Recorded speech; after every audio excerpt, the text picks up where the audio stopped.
Aren't you a little too old for this?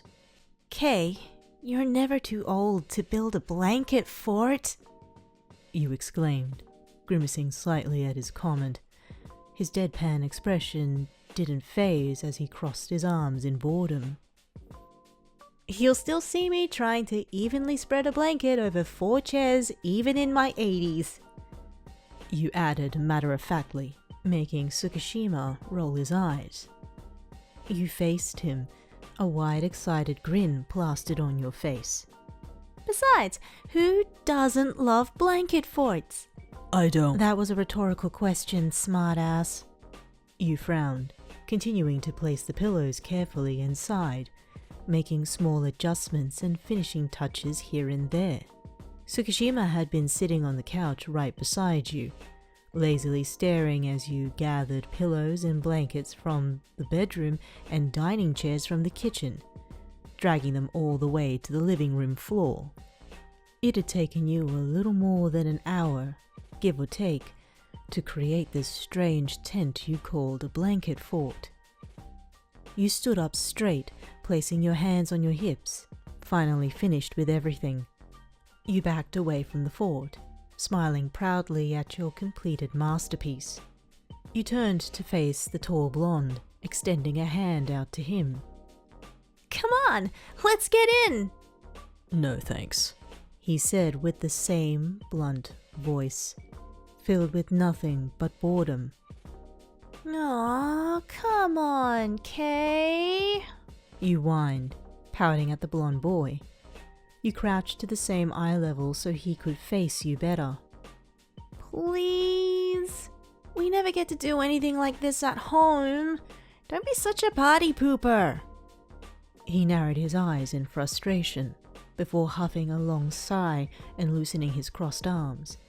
He made his way to the floor of the living room, crawling slowly into the fort before laying awkwardly on his stomach. You made your way to the spot right beside him, the side of your head resting on your hand, facing him with another grin widening from ear to ear.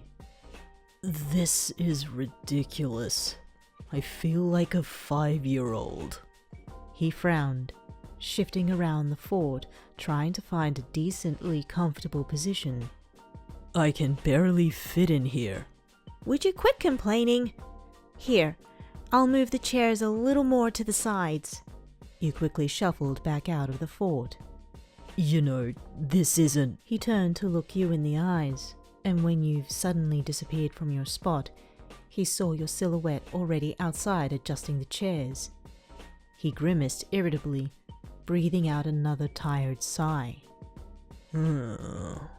There's no point in arguing with you, so why bother? He mumbled under his breath, mostly to himself. You peeked your head inside after adjusting the chairs.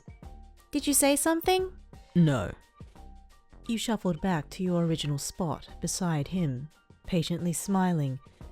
You reached to ruffle his mop of messy blonde hair, which seemed to irritate him even more. Fine, fine. If you want, you can go ahead and build a better blanket fort afterwards. That's not what I... Then stay quiet, would ya? Here, let's try sleeping. You know, when I was a kid, my siblings and I would always have these little sleepovers. I thought we were staying quiet, he whispered, reaching for a pillow to lay his head on comfortably. You giggled, inching yourself closer to him, resting your head gently on his chest. You felt his arm slithering around your shoulders, pulling you close. He grabbed an extra throw left to the side, throwing it over your bodies, using it as a blanket. You smiled, looking up at him with closed eyes, ready to sleep.